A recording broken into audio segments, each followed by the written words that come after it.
أعوذ بالله من الشيطان الرجيم بسم الله الرحمن الرحيم أولئك الذين يدعون يبتغون إلى ربهم الوسيلة أيهم أقرب ويرجون رحمته ويخافون عذابه إن عذاب ربك كان محظورا۔ اولا تمام قسم کی تعریفات، حمد و ثنا، عظمت، بڑائی و کبریائی، یکتائی و تنہائی، بادشاہی و شہنشاہی، وحدہ لا شریک، خالق کائنات، مالک ارض و سما کے لیے لائق اور زیبہ ہے۔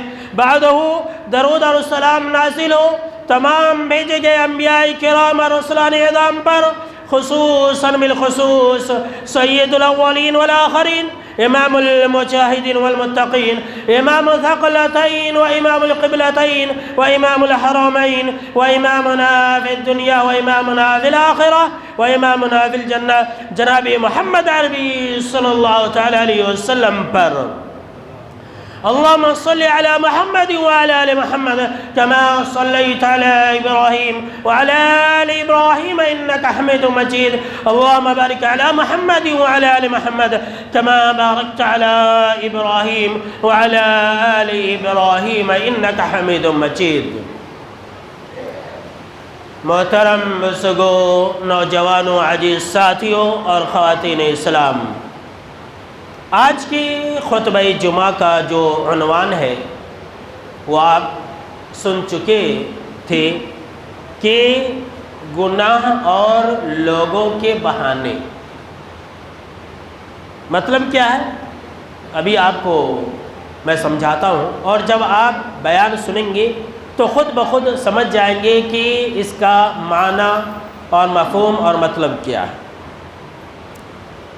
دیکھیے میرے دوستو، فارسی کا ایک مشہور محاورہ ہے کہ عذر گناہ بدتر از گناہ، عذر گناہ بدتر از گناہ، یعنی کہ گناہ سے بدتر اور گناہ سے زیادہ خطرناک یہ ہے کہ انسان گناہ کرنے کے بعد اس گناہ کے جائز ہونے پر دلیل دے۔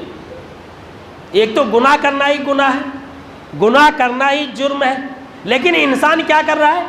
اپنے گناہ کو جائز ٹھہرانے کے لیے، اپنے گناہ کو صحیح ثابت کرنے کے لیے اس پر دلیلیں دیتا ہے۔ اور آج کا انسان کیسا ہے؟ آج کل کے دور میں لوگ گناہ پر گناہ کرتے جا رہے ہیں، گناہ پر گناہ کرتے جا رہے ہیں اور اس گناہ پر اپنی طرف سے دلیل دے رہے ہیں۔ آج کے سماج کا ہر انسان اپنے گناہ پر وکیل بنا ہوا ہے۔ نہیں، آج کل دور ایسا ہے اس لیے میں ایسا کر رہا ہوں، نہیں اس کو کرے بغیر چارہ نہیں ہے، یہ ساری باتیں آپ سنیں گے۔ تو میرے دوستو، آپ گناہ کو معمولی نہ سمجھیں، یہ گناہ ہے، اور آپ صلی اللہ تعالیٰ علیہ وسلم نے اپنی امت کو، ہم کو اور آپ کو گناہ کو معمولی سمجھنے سے منع فرمایا ہے، اور فرمایا کہ ایاکم ومحقرات الذنوب، کہ لوگوں تم ایسے گناہ سے بچو جن کو لوگ چھوٹا چھوٹا سمجھ کر کے انجام دیتے ہیں۔ گناہ کو معمولی سمجھنے سے بچو۔ کیوں؟ اس لیے کہ یہ گناہ کو معمولی سمجھنا کیا ہے، لے ایک مرتبہ کریں گے کیا ہو گیا، ہم تو ایک مرتبہ کریں گے، بار بار تھوڑی کریں گے۔ یہ جو سوچ ہے کہ ایک مرتبہ کرنا ہے، یہ تو چھوٹے گناہ ہے، یہ تو ایسے ہی معاف ہو جائیں گے۔ بہت سارے لوگ گناہ کرتے کیوں کہ حدیث سن رکھے کہ جب ایک انسان حج کرتا ہے تو اس کے سارے گناہ معاف ہو جاتے ہیں، تو ہاں گناہ پر گناہ کرتے رہتے ہیں اور سوچتے کہ ہم حج کر کے آئیں گے تو ہمارے گناہ معاف ہو جائیں گے۔ گناہ کو معمولی سمجھنے سے بچو، اگرچہ وہ چھوٹا ہی گناہ کیوں نہ ہو۔ کیوں؟ اس لیے کہ یہ چھوٹے چھوٹے گناہ جب جمع ہو جائیں گے تو ایک انسان ہلاک و برباد ہو جائے گا۔ سنیے حدیث، آپ صلی اللہ تعالیٰ علیہ وسلم نے ایک بہت ہی بہترین مثال کے ذریعے سمجھایا ہے کہ چھوٹے چھوٹے گناہوں کی مثال ٹھیک ایسے ہی ہے جیسے کہ کچھ لوگ ایک وادی میں اترے، سفر کر رہے تھے، سفر کرتے کرتے ایک جگہ پر اترے، پکنک منانے گئے تھے، ایک وادی میں اترے. اب ان لوگوں کو کھانا پکانے کی ضرورت پڑی، روٹی پکانا ہے، کھانا پکانا ہے. تو آپ صلی اللہ تعالیٰ علیہ وسلم نے فرمایا کہ اب وہ سارے کے سارے لوگ ایک ایک کر کے ایک ایک لکڑیاں لاتے ہیں. ایک انسان ایک لکڑی لاتا ہے، ایک انسان ایک لکڑی لاتا ہے، ایک انسان ایک لکڑی لاتا ہے. اس طرح سے ان لوگوں نے بہت ساری لکڑیاں جمع کی، اور جمع کرنے کے بعد ان لوگوں نے کھانا بنایا اور اپنی بھوک اور پیاس کو ختم کیا. تو دیکھیے، ایک لکڑی سے کھانا بن سکتا ہے؟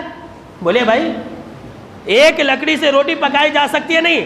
لیکن وہی جب لکڑیوں کا ڈھیر جمع ہو گیا تو کھانا پک گیا، آگ بھی سلگائی گئی. اسی طرح سے ایک گناہ سے کچھ نہیں ہوتا ہے، لیکن جب ایک انسان کو گناہوں کی عادت لگ جاتی ہے اور وہ انسان بار بار گناہ کرتا ہے، بار بار گناہ کرتا ہے، تو وہ انسان ہلاک و برباد ہو جاتا ہے. اسی لیے جناب محمد عربی صلی اللہ تعالیٰ علیہ وسلم نے اپنی چہیتی بیوی ام عائشہ رضی اللہ تعالیٰ عنہا سے یہ کہا تھا کہ اے عائشہ، ایاکی و محقرات الاعمال، کہ اے عائشہ چھوٹے چھوٹے معمولی سمجھے جانے والے گناہوں سے بچو، اس لیے کہ فإن لہا من اللہ طالبا، اس لیے کہ ان تمام گناہوں کے بارے میں پوچھا جائے گا، ہر گناہ کے بارے میں پوچھا جائے گا. ہماری ایک ایک حرکت نوٹ کی جا رہی ہے. آج ہم ہیلے بہانے کر سکتے ہیں کہ میں نے اس لیے ایسا کیا، میں نے ایسا اس لیے کیا، لیکن کل قیامت کے دن بچ نہیں سکتے میرے دوستو. آج ایک دور ایسا تھا کہ لوگ چھوٹے چھوٹے گناہوں کو بہت بڑا گناہ سمجھتے تھے، اور آج ایک دور ایسا ہے کہ بڑے بڑے گناہ لوگ کرتے جا رہے ہیں، معمولی سمجھ کر کے کر رہے ہیں. اور اس کی مثال تو ٹھیک ایسی ہی ہے جیسے کہ حضرت عبداللہ بن مسعود رضی اللہ تعالیٰ عنہ نے کہا کہ ایک جو مومن ہوتا ہے، اب آپ کیسے ہیں یہ فیصلہ کر لیجئے، کہ ایک جو مومن ہوتا ہے وہ اپنے گناہوں کو ایسے ہی سمجھتا ہے گویا کہ وہ انسان ایک پہاڑ کے نیچے بیٹھا ہوا ہے اور پہاڑ اس کے اوپر اب گرے تب گرے. اور اسی کے برعکس ایک فاسق، ایک فاجر، بدکار انسان کیسا ہوتا ہے؟ وہ اپنے گناہوں کو، بڑے بڑے گناہوں کو ایسے ہی سمجھتا ہے کہ اس کے ناک کے پاس سے مکھی گزر گئی اور وہ انسان اپنے ہاتھوں کے اشاروں سے اس طرح سے کیا اور مکھی چلی گئی، یعنی معمولی سمجھتا ہے. آج دور ایسا ہے. اور حضرت انس بن مالک رضی اللہ تعالیٰ عنہ اپنے دور میں کہا کرتے تھے، کیا کہا کرتے تھے وہ دور میں؟ آج سے تقریباً سمجھ لیجئے کہ 1400 سال پہلے کہ لوگوں کو دیکھ کر کے کہا تھا، تو آج کل کے لوگ کیسے، یہ بولنے کی ضرورت نہیں. انہوں نے کہا تھا کہ افسوس ہے تمہارے اوپر کہ تم لوگ آج کل کے زمانے میں بڑے بڑے گناہ کرتے ہو، بڑے بڑے اعمال کرتے ہو، اور وہ تمہارے نزدیک بال سے زیادہ باریک ہے، معمولی سمجھتے ہو. کیا ہے؟ یعنی تم معمولی سمجھ کر کے ان گناہوں کو انجام دیتے ہو، لیکن وہی جو کام ہے جن کو تم چھوٹا سمجھتے ہو، ہم لوگ آپ صلی اللہ تعالیٰ علیہ وسلم کے زمانے میں اس کو بہت بڑا گناہ تصور کرتے تھے. اللہ اکبر. یعنی کہ لوگ معمولی سمجھ کر کے انجام دیتے ہیں، چھوٹا گناہ ہے، بال سے زیادہ باریک ہے، چلے گا، یہ دور ایسا ہے، اس کے بغیر ہم جی نہیں سکتے. تو کہا کہ تم لوگ آج اس کو معمولی سمجھتے ہو، اور کل ایک دور ایسا تھا آپ صلی اللہ تعالیٰ علیہ وسلم کے زمانے میں کہ ہم انہی گناہوں کو ہلاک و برباد کر دینے والا شمار کرتے تھے. اللہ اکبر. آج ہم اور آپ گناہ کو معمولی سمجھ بیٹھے. گناہ ہے، کر لیے تو کیا ہو گیا؟ میرے دوستو یاد رکھ لیجئے، گناہ گناہ ہے، اور ہر گناہ کے بارے میں اللہ آپ سے پوچھے گا، اللہ ہم سے اور آپ سے پوچھے گا. سماج اور معاشرے کے اندر لوگوں نے گناہوں کو جائز ثابت کرنے کے لیے طرح طرح کے ہیلے اور بہانے بنا رکھے. آپ سنیے ایک ایک کر کے. لوگ سماج اور معاشرے کے اندر لوگ گناہ کرتے ہیں، اور گناہ کرنے کے بعد ایک بات کہتے ہیں، اور خاص طور سے اہل حدیث لوگ زیادہ کہتے ہیں. کیا کہتے ہیں؟ گناہ کر لیے، کرنے کے بعد کہتے ہیں کہ اللہ معاف کرنے والا ہے، اللہ غفور الرحیم ہے. کہتے کہ نہیں کہتے؟ بولے بھائی، کہتے نا. کچھ لوگ کہتے ہیں کہ اللہ 70 ماؤں سے زیادہ محبت کرنے والا ہے، اللہ معاف فرما دے گا. کتنے اہل حدیث ایسے ہیں جو یہ کہتے ہیں بھائی ہم شرک نہیں کرتے، جو بھی چاہے کرو، جو مرضی آئے کرو، سب اللہ معاف فرما دے گا. شراب پیو، زنا کرو، سود خوری کرو، جو کرنا ہے کرو، تم شرک نہیں کرتے ہو، تمہاری بخشش ہو جائے گی. اللہ نے وعدہ کیا ہے کہ اگر تمہارے اندر شرک نہیں ہوگا تو میں معاف فرما دوں گا. میرے دوستو، شیطان ہر دور میں ہر انسان کو اس کے عقل کے حساب سے گمراہ کرتا ہے. آج شیطان نے ہم کو اور آپ کو گمراہ کر دیا ہے کہ تم شرک نہیں کرتے ہو، جو مرضی آئے کرو، ہر طرح کا گناہ کرو، اللہ معاف کرنے والا ہے. یہ جملہ ایک ایسا جملہ ہے جس کی وجہ سے آج لوگ، بہت سارے لوگ گمراہ ہو رہے ہیں اور گناہ پر گناہ کرتے جا رہے ہیں. جب بھی گناہ کر لیے تو اللہ معاف کرنے والا ہے. لوگ جان بوجھ کر کے گناہ کرتے ہیں، جان بوجھ کر کے گناہ کرتے ہیں اور کیا کہتے ہیں کہ اللہ معاف کرنے والا ہے، اللہ معاف فرمانے والا ہے، اللہ غفور الرحیم ہے. میرے دوستو، قرآن مجید کی روشنی میں میں آپ کو یہ بات بتلا رہا ہوں کہ اللہ اگر غفور الرحیم ہے، اللہ گناہوں کو بخشنے والا ہے، اللہ رحم کرنے والا ہے، تو اللہ قہار اور جبار بھی تو ہے. اللہ سخت سزا دینے والا بھی ہے. جی ہاں، سن لیجئے، اللہ عذاب دینے والا بھی ہے. اللہ کے پاس جہاں رحمت ہے وہی اللہ کے پاس عذاب بھی ہے. اللہ غفور الرحیم ہے، بے شک اللہ غفور الرحیم ہے، لیکن اللہ رب العالمین عزیز ذو انتقام بھی ہے، غالب بھی ہے اور بدلہ لینے والا بھی ہے. لیکن شیطان نے ہم کو اور آپ کو ایک پہلو یاد رکھنے لگایا، ایک پہلو کہ اللہ غفور الرحیم ہے، اللہ کے پاس 99 رحمت ہے، جو مرضی آئے کرو، ہر گناہ کرو. اللہ اکبر. اور کتنے لوگ جو ہیں اس امید میں گناہ کرتے ہیں کہ رمضان آیا تو ہم نماز پڑھیں گے اور ہمارے سارے گناہ معاف ہو جائیں گے. جی ہاں، یہ لوگوں کے بہانے ہیں.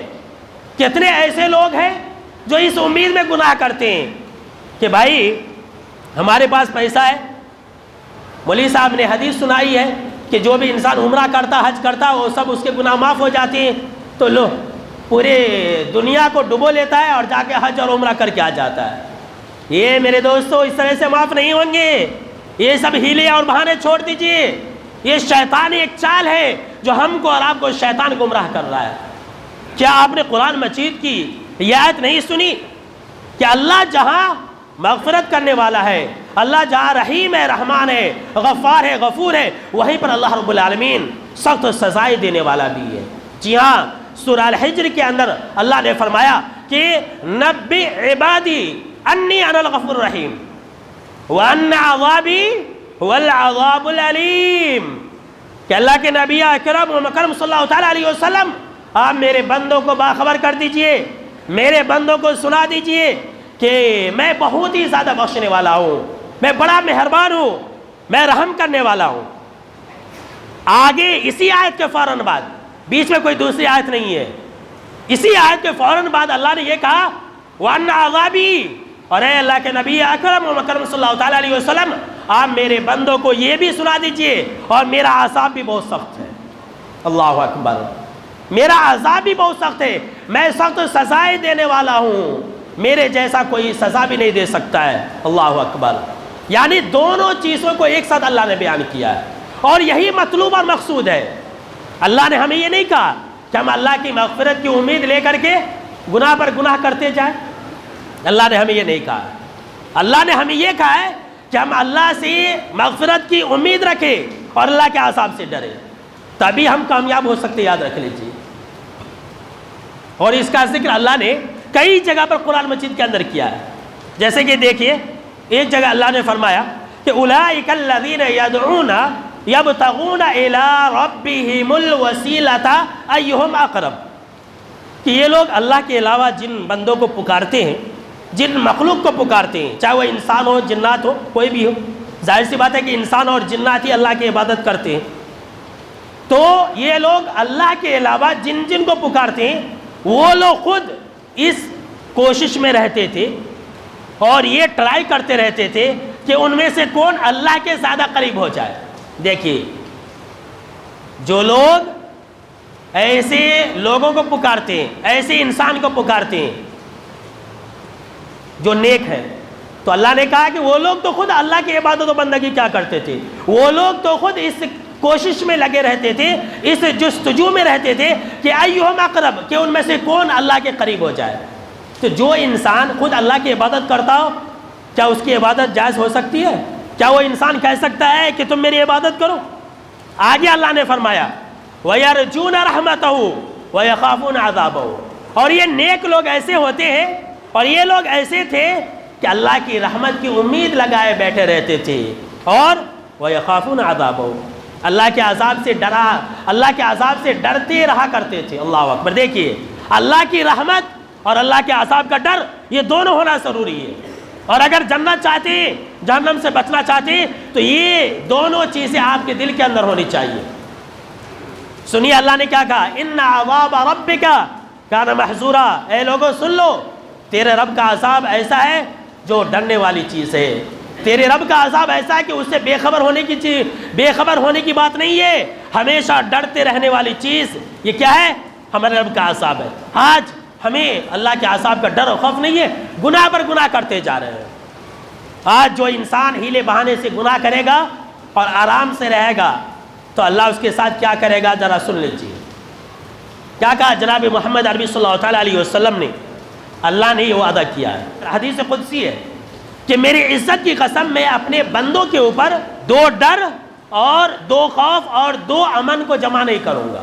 جی ہاں، سن لیجیے، اللہ رب العالمین 2 خوف اور 2 امن کو جمع نہیں کرے گا۔ اب یہ 2 خوف، 2 ڈر اور 2 امن کیا چیز ہے؟ سن لیجیے۔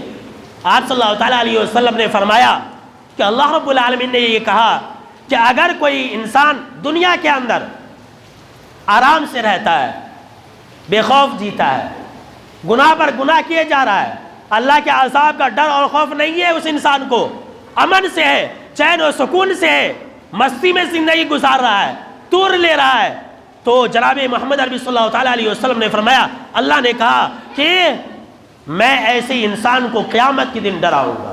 اللہ اکبر! اس لیے کہ وہ انسان دنیا کے اندر امن میں تھا، آج اگر امن میں ہے تو کل ڈرے گا۔ جی ہاں، سن لیجئے، یہ اللہ کا وعدہ ہے۔ اور اگر کوئی انسان دنیا میں اللہ کا ڈر اور خوف رکھ کر کے زندگی گزارا، دنیا میں اس حال میں زندگی گزارا کہ اللہ کے عذاب سے ڈرتا تھا، تو ایسا نہیں ہے کہ اللہ قیامت کے دن میں اسے ڈرائے گا، نہیں۔ اللہ نے فرمایا کہ میں ایسے انسان کو کل قیامت کے دن امن و امان دے دوں گا، میں اپنے عذاب سے بچا لوں گا۔ اللہ اکبر! تو آج اگر ہم اور آپ گناہ پر گناہ کرتے رہیں گے تو کل قیامت کے دن بہت پچھتائیں گے۔ کل قیامت کے دن ہمیں جو ہے اللہ رب العالمین ڈرائے گا، اور آج اگر ڈریں گے تو اللہ رب العالمین کل ہمیں امن دے دے گا۔ اس لیے میرے دوستو یاد رکھ لو کہ گناہ ہے، اور گناہ پر یہ نہ کہا کرو کہ اللہ بخشنے والا ہے، اللہ رحم کرنے والا ہے۔ اللہ جہاں رحمان اور رحیم ہے وہیں پر اللہ رب العالمین قہار و جبار بھی ہے۔ اللہ نے فرمایا کہ ان بطش ربک لشدید، کہ لوگوں سنو، تیرے رب کی پکڑ بہت خطرناک ہے، تیرے رب کی پکڑ بہت سخت ہے۔ ایک جگہ اللہ نے کہا کہ واللہ عزیز ذو انتقام، کہ اللہ غالب ہے، بدلہ لینے والا ہے۔ اللہ اکبر! اللہ غالب بھی ہے، بدلہ لینے والا بھی ہے، غفار بھی ہے، قہار بھی ہے، رحمان بھی ہے، جبار بھی ہے۔ یہ دونوں صفت اللہ کی ہے، لیکن ہم کو اور آپ کو ایک صفت یاد رہتی ہے، اور یہ شیطان نے ہم کو اور آپ کو گمراہ کر دیا۔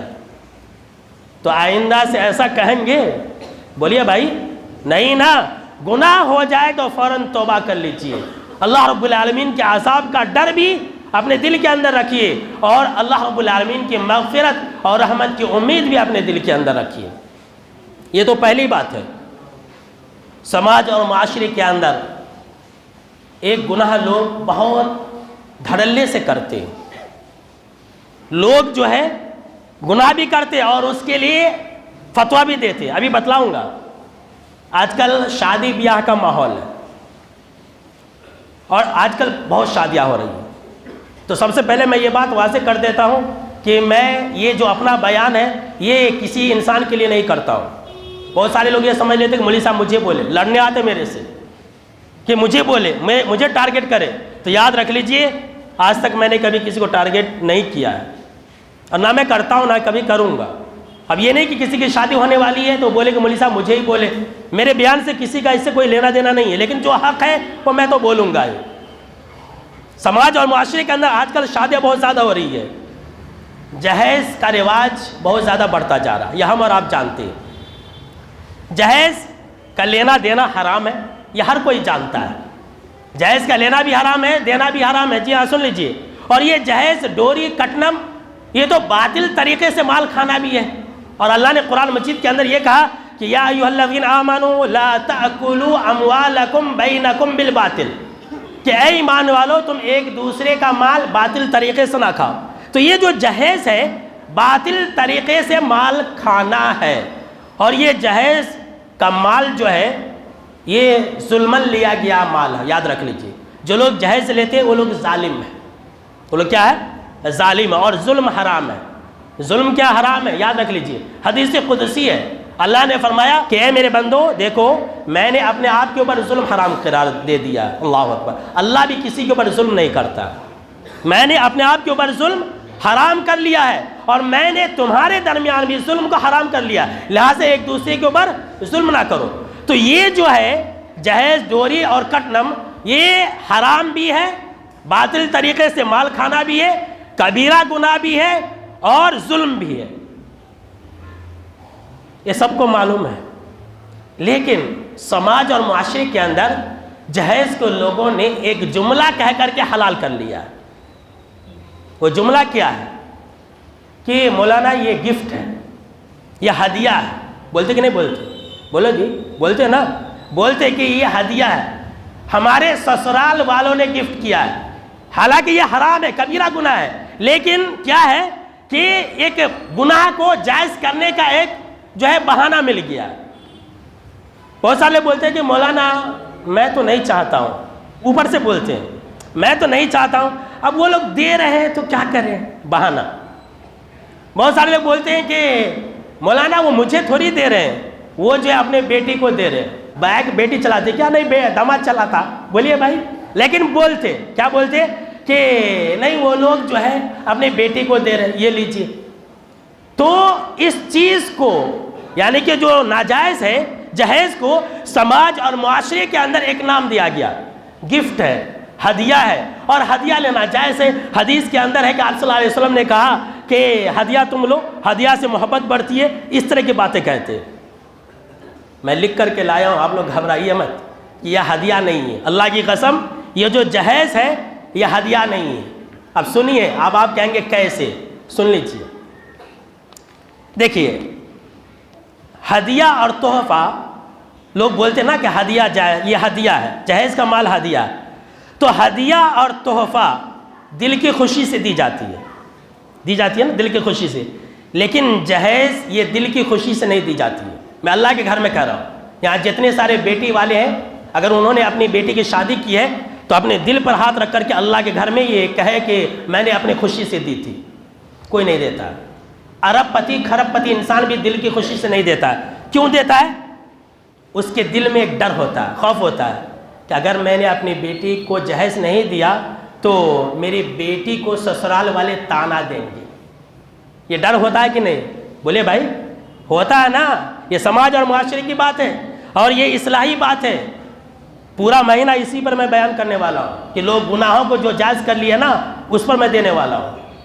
بھائی کوئی بھی دل کی خوشی سے نہیں دیتا ہے. تحفہ تو دل سے دی جاتی ہے، خوشی سے دی جاتی ہے. لیکن جہیز کے اندر ڈر خوف ہوتا ہے، اگر ہم نے نہیں دیا تو ہمارے بیٹی کو سسرال والے ماریں گے، پیٹیں گے، ستائیں گے. نمبر 2، ہدیہ اور تحفہ کے لیے، گفٹ دینے کے لیے بڑے بڑے قرضے نہیں لیے جاتے. آپ نے کسی کو ہدیہ دیا، بولیے بھائی دیے نا. کبھی آپ سود سے اسٹیٹ بینک سے لون لیے، 1 لاکھ روپیہ، 2 لاکھ روپیہ، 5 لاکھ روپیہ. گفٹ دینے کے لیے کوئی لون لیتا ہے؟ بولیے بھائی. قرضہ لیتا ہے کیا؟ گفٹ دینے کے لیے کوئی اپنا گھر بیچتا ہے؟ نہیں نا. لیکن جہیز دینے کے لیے انسان لون لیتا ہے، اپنا گھر بیچتا ہے، اپنی جائیداد بیچ دیتا ہے. گفٹ دینے کے لیے آپ بھیک نہیں مانگتے. گفٹ دینے کے لیے بھیک مانگتے کیا؟ مسجد کے پاس کھڑے ہو کر کے. بولیے بھائی کوئی مانگتا ہے؟ جاتا ہے دکان سے سیدھا خرید کر کے لے آتا ہے. لیکن جہیز دینے کے لیے انسان کو بھیک مانگنی پڑتی ہے. تو یہ گفٹ کیسے ہوا؟ یہ ہدیہ کیسے ہوا؟ بولیے بھائی. لوگوں نے کس طرح سے دیکھیے ایک حرام چیز کو حلال بنا لیا کہ گفٹ ہے، ہدیہ ہے، سسرال والوں نے دیا، ہم تو منع کر رہے تھے، زبردستی لے دیے. یہ لیجیے. اندر سے لالچی بھی رہتی ہے، دیکھتے بھی رہتے. اب بہت سارے لوگ تو آج کل وہیں شادی کریں جہاں مال زیادہ آنے کی امید ہو. وہیں شادی کر رہے، بولتے نہیں بھائی تمہارے کو جو اچھا لگے نا اپنی بیٹی کو دے دو، یہ لیجیے۔ بیٹی کے نام پر جو ہے بلیک میل کیا جاتا ہے انسان کو۔ ابھی سنیے، آپ کی عقل جو ہے ٹھکانے میں آ جائیں گے، آپ کی آنکھیں کھلی جائیں گی، اور میں آپ کے دل اور دماغ کو کھول دینا چاہتا ہوں تاکہ لوگوں کو بتلائیے۔ اس کے بعد دیکھیے، ہدیہ اور تحفہ میں کسی کا دباؤ نہیں ہوتا۔ اب آپ کے دوست کی شادی ہے تو آپ کا دوست آپ کو دباؤ ڈالا ہے کیا، تو یہ ہدیہ لانا، تو یہ گفٹ لانا، تو بلیٹ لے کر کے آنا، تو کار لے کے آنا، کوئی بولتا ہے کیا بھائی؟ کوئی کسی کا دباؤ نہیں ہوتا۔ انسان جاتا ہے، خریدتا ہے، دیتا ہے، لیکن جہیز کے اندر دباؤ ہوتا ہے، پریشر ہوتا ہے۔ کس کا؟ شو کا، شو والے کا، اس کے خاندان والے کا، کنبے والے کا دباؤ ہوتا ہے کہ نہیں نہیں یہ چیز دینا ہے۔ اور سماج اور معاشرے کے اندر کوئی چیز نہ دینے کی وجہ سے نکاح بھی نہیں ہوا، سب کچھ ہو چکا تھا لیکن نکاح نہیں ہو سکا، وہ رشتہ ٹوٹ گیا۔ بھائی یہ گفٹ کیسے ہو سکتا ہے؟ یہ حرام کو حلال کر لیا گیا ہے گفٹ اور ہدیہ بول کر کے۔ ابھی آپ سنیے، ہدیہ اور تحفہ اپنی طاقت کے مطابق دی جاتی ہے۔ آپ کی جتنی طاقت ہے آپ اتنی ہی کے دیں گے، 100 روپیہ، 200 روپیہ، 1000 روپیہ، 2000 روپیہ، آپ اپنی طاقت سے زیادہ نہیں دیں گے۔ لیکن جہیز کے اندر انسان کو اپنی طاقت سے زیادہ دینی پڑتی ہے، اپنی طاقت سے زیادہ دینی پڑتی ہے، انسان کنگال ہو جاتا ہے۔ ایسے کتنے سارے لوگ ہیں جنہوں نے کہا کہ مولانا ہمارے پاس ایک ہی گھر تھا، ہم نے اپنی بیٹی کی شادی کی اس گھر کو بیچ کر کے، لیکن پھر بھی ہماری بیٹی کی شادی کامیاب نہیں ہو سکی۔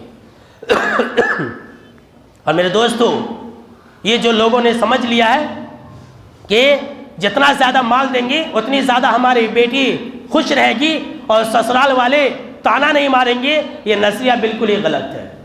مال سے، روپیہ پیسے سے اور جائیداد سے، جہیز دینے سے گھر نہیں بستے، یاد رکھ لیجئے، محبت سے گھر بستے ہیں۔ کیا میں غلط کہہ رہا ہوں؟ کتنے ایسے لوگ نہیں ہیں جنہوں نے لاکھوں روپیہ جہیز دیا، کروڑوں روپیہ دیا، کئی ہزار قدم دیے، کئی لاکھ دیے، لیکن ان کا طلاق ہوا۔ کیوں ہوا؟ پیسے سے گھر نہیں بستے ہیں۔ سن لیجئے، آپ کی بیٹی جہیز دینے سے گھر نہیں بسے گی، آپ کی بیٹی کو آپ مال دیں گے اس سے گھر نہیں بسے گا، بلکہ جو محبت ہوگی، جو تربیت ہوگی، اسی سے گھر بستے ہیں۔ یاد رکھ لیجئے، لوگ ایسے ہی کہتے ہیں کہ جہیز دینے سے گھر بستے نہیں۔ ارے جس کو جہیز دیا گیا انہی کو مارا گیا، جن کو جہیز دیا گیا ایسی لڑکیوں کا قتل کیا گیا، جن کو جہیز دیا گیا ایسی لڑکیوں کو زندہ جلا دیا گیا، ایسی لڑکیوں کا طلاق ہوا، ایسی لڑکیوں نے خلا لیا۔ کیوں؟ جہیز کی لالچ میں لوگ اور بولتے ہیں ہمارے کو یہ ہونا، یہ ہونا، وہ ہونا۔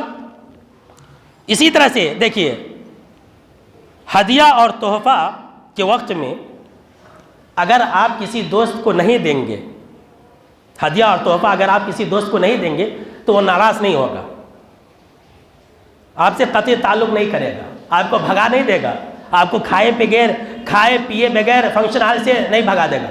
لیکن جہیز کے اندر ایسا ہے، لیکن جو جہیز کا نام تحفہ دیا گیا وہ تحفہ نہیں ہے۔ کیوں؟ اس لیے کہ جہیز کے اندر ایسا ہوتا ہے کہ اگر لڑکی نہیں لاتی ہے تو کبھی ساس ناراض ہو جاتی ہے، کبھی سسر ناراض ہو جاتا ہے، کبھی شوہر ناراض ہو جاتا ہے، کبھی آرس کی پھوپھو ناراض ہو جاتی ہے، یہ لوگ، اور سب اسے گھر سے بھگا دیتے ہیں، گھر سے بھگا دیتی ہیں، اور کہتے ہیں کہ جب تک تو یہ نہیں لائے گی تب تک ہم تجھے نہیں رکھیں گے۔ تو بھائی یہ ہدیہ اور گفٹ اور تحفہ کیسے ہوا؟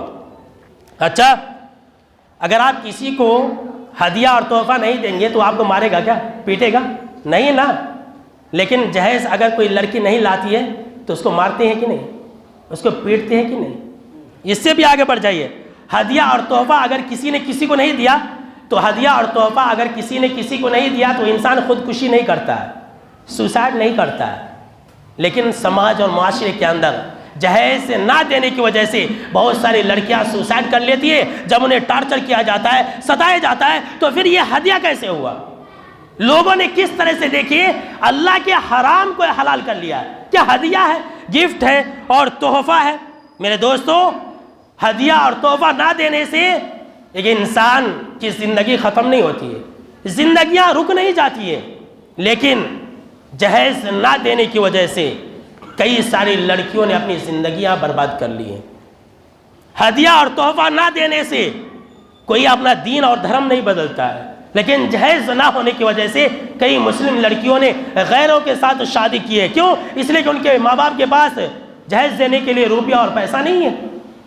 بھلا یہ بتلائیے کہ جہیز نہ دینے کی وجہ سے اگر آپ کسی کو ہدیہ اور تحفہ نہیں دیں گے تو کیا وہ انسان یا اس انسان کی زندگی رک جائے گی؟ کیا اس انسان کی زندگی میں، اس انسان کے گھر میں غم کا ماحول ہوگا؟ نہیں ہوگا. لیکن جہیز نہ لانے کی وجہ سے اور جہیز نہ دینے کی وجہ سے گھر کے اندر ایک سناٹا چھا جاتا ہے، لڑکی کو منحوس سمجھا جاتا ہے. تو بھائی یہ حلال کیسے ہوا؟ تو لوگوں نے کیا کر لیا ہے، ایک حرام چیز کو، باطل طریقے سے مال کھانے کو یہ کہہ کر کے جائز بنا لیا ہے کہ یہ گفٹ ہے، یہ ہدیہ ہے، یہ تحفہ ہے. یہ بالکل جھوٹ ہے، یاد رکھ لیجیے، یہ بالکل جھوٹ ہے. اور آئندہ سے کوئی انسان یہ نہ کہے کہ مولانا یہ جو جہیز ہے یہ مجھے خوشی سے ملا ہے. یاد رکھ لیجیے، کوئی انسان خوشی سے نہیں دیتا ہے، بلکہ ہر انسان کے دل کے اندر ایک ڈر اور خوف ہوتا ہے کہ اگر میں نے اپنی بیٹی کو جہیز نہیں دیا تو سسرال والے میرے بیٹی کو ماریں گے، پیٹیں گے، ستائیں گے. تو آج کے خطبہ جمعہ کے اندر بس اتنا ہی. اب یہ سلسلہ باقی ہے، ابھی کچھ ایسی باتیں بھی آنے والی ہیں جس کو آپ سن کر کے حیران و پریشان ہو جائیں. اب شادی کی بات آ گئی ہے تو ایک آخری بات سن لیجیے. بارش بھی ہو رہی ہے، لوگ بھاگ بھاگ کر کے آ رہے ہیں تو ان کی نماز نہ چھوٹ جائے، اس لیے ایک بات سن لیجیے مختصر طور پر کہ سماج اور معاشرے کے اندر لوگ شادی بیاہ کرتے ہیں، طرح طرح کے رسم و رواج کرتے، فضول خرچیاں کرتے. ہمارے مولانا صاحب بھی بیٹھے ہوئے ہیں، بہت تجربہ رکھتے ہیں الحمدللہ. تو لوگ یہ کہتے ہیں کہ یہ شادی ہے بھائی، جنازہ تھوڑی ہے. بولتے کہ نہیں بولتے؟ یہ شادی ہے بھائی، جنازہ تھوڑی ہے. بہت سارے لوگ یہ کہتے ہیں کہ بھائی شادی ایک بار ہوتی ہے، بار بار تھوڑی ہوتی ہے. بولتے کہ نہیں بولتے؟ بہت سارے لوگ کہتے ہیں کہ میرا تو ایک ہی بیٹا ہے، شادی میں اب نہیں ناچیں گے تو کب ناچیں گے؟ یہ لیجیے، کیسی کیسی خرافات آج سماج اور معاشرے کے اندر مسلم قوم انجام دے رہی ہے، اور اس کو جائز کرنے کے لیے، اس گناہ کو حلال کرنے کے لیے اس طرح کی ہیلے اور بہانے کہے جاتے ہیں. میرا ایک ہی بیٹا ہے، اب نہیں کریں گے تو کب کریں گے؟ شادی بار بار نہیں ہوتی ہے، یہ غم کی محفل تھوڑی ہے، یہ جنازہ تھوڑی ہے، یہ خوشی کا ماحول ہے، ناچو گاؤ اور انجوائے کرو. اور آج مسلم قوم کے اندر جو شادیاں ہو رہی ہیں، اتنی زیادہ فضول خرچیاں کی جاتی ہے، اتنے زیادہ رسم و رواج کو اپنایا جاتا ہے. کائنات کی رب کی قسم میں یہ کہہ رہا ہوں کہ دنیا کے اندر، ہمارے ملک کے اندر جتنی بھی قومیں ہیں، کسی بھی قوم کے اندر اتنا پیسہ خرچ نہیں کیا جاتا ہے. بیجا فضول خرچیاں کی جا رہی ہے، بیجا. میں آپ کو بتلاؤں، وہ بائی پاس کے اوپر جو ہے ایک فنکشن ہال کھلا نا، 5 اسٹار ہوٹل، کیا کہ نام ہے، ویرملا، کیا نام ہے؟ ویرملا. ہاں، کیا کہ ایک سمجھ لیجئے. تو وہاں کے آنر نے ہمارے ایک دوست کو بتلایا کہ یہ جو میں فنکشن ہال کھولی تو یہ اپنی قوم کے لیے کھولی کہ ہمارے قوم والے آئیں گے، لیکن جب سے یہ بن کے تیار ہوا ہے پورے تمہاری ذات والے آ رہے ہیں. مسلمان کو کہہ رہی کہ تمہارے پوری ذات والے آ رہے ہیں. 12 شادیاں میں نے بک کیے، اس میں سے 10 مسلمان کی ہے، اور ایک دن کا رینٹ کیا ہے؟ 3.5 لاکھ روپیہ جی ایس ٹی کے ساتھ ہے. 2.5 لاکھ، 3 لاکھ تک. اور یہ سب کون دے رہے ہیں؟ مسلمان دے رہے ہیں، شادی بیاہ کے نام پر، کہ شادی بار بار نہیں ہوتی ہے، میرا تو ایک ہی بیٹا ہے، اب نہیں خرچ کریں گے تو کب کریں گے؟ یہ مسلم قوم کا حال ہے. آج مسلم قوم شادیوں کے اوپر، رسم و رواج کے اوپر اتنا روپیہ اور پیسہ خرچ کر رہی ہے کہ دنیا کے اندر کوئی قوم نہیں کر رہی ہے. پانی کی طرح پیسہ بہا رہی ہے، پانی کی طرح. اور کیا کہہ کر کے کہ یہ شادی ہے، یہ جنازہ تھوڑی ہے. یہ سب شیطانی حرکت ہے، یاد رکھ لیجیے. اللہ نے قرآن مجید کے اندر کیا کہا کہ وَلَا تُبَذِّرْ تَبْذِيرًا إِنَّ الْمُبَذِّرِينَ كَانُوا إِخْوَانَ الشَّيَاطِينَ، کہ تم اب اسراف اور فضول خرچی سے کام نہ لو، پانی کی طرح اپنے مال اور دولت کو مت بہاؤ، اس لیے کہ جو لوگ فضول خرچی کرتے ہیں وہ شیطان کے بھائی ہیں. یہ شادی بیاہ کے نام پر جو کچھ بھی کرتے ہیں نا، یہ سب شیطان کے بھائی ہوتے ہیں، یاد رکھ لیجیے. لاکھوں روپیہ شادی ہال کے بک کرنے پر، اور لاکھوں روپیہ شادی ہال کا جو عرس اور شو کا اسٹیج ہوتا ہے اس کے سجانے پر. اور دلیل کیا؟ شادی بار بار نہیں ہوتی. ارے میرے بھائیوں، اللہ نے مال ہمیں اس لیے نہیں دیا ہے کہ ہم برباد کریں. اللہ مال کو برباد کرنا ناپسند کرتا ہے. سن لیجئے، اور یہ مال کو برباد کرنا ہے. دیکھیے فلسطین کا حال کیا ہے، مسلمان بھوکے مر رہے، کھانے کو نہیں ہے، طرح طرح کے پکوان، قسم کے پکوان، طرح طرح کے ڈشیں، مرغ اور مسلم، اور مسلمان آدھا کھاتا آدھا چھٹ دیتا. اتنا حرص کے مارے انسان اتنا ڈال لیتا اور پھر کھائے بغیر اٹھ جاتا. ایسا لگتا ہے جب سے پیدا ہوا کبھی کھایا ہی نہیں. ایسا لگتا ہے کھانے کے لیے پیدا ہوا، یہ نہیں کھائے گا تو مر جائے گا، اور پورا ویسٹ ہو رہا ہے. انسان اگر اپنی 10 روپیہ کا آئس کریم کھائے گا تو اس کا جو ڈھکن رہتا ہے نا وہ بھی چٹ لیتا اپنی کمائی کا. چٹتا کہ نہیں چٹتا؟ بولے بھائی، ہم اور آپ آئس کریم خریدیں گے تو جو ڈھکن میں لگا رہتا وہ بھی چٹ لیتے. شادی میں جاتے، کوئی انسان گھر بیچ کر کے شادی کر رہا ہے، اپنا مال بیچ کر شادی کر رہا ہے، اور اس کے پیسے پر ہم اور آپ جو ہے عیش اور موج کر کے کھاتے بھی ہیں اور نام بھی رکھ کر کے آ جاتے. اب یہ سلسلہ باقی ہے. انشاءاللہ اگلے خطبہ جمعہ کی شروعات ہم اسی سے کریں گے اور یہیں سے کریں گے. آخر میں اللہ رب العالمین سے یہ دعا ہے کہ اللہ رب العالمین ہم کو اور آپ کو اور تمام مسلمانوں کو عقل سلیم عطا فرمائے. آمین. اور ہم کو اور آپ کو اللہ رب العالمین ہر طرح کے گناہوں سے اللہ محفوظ رکھے. آمین.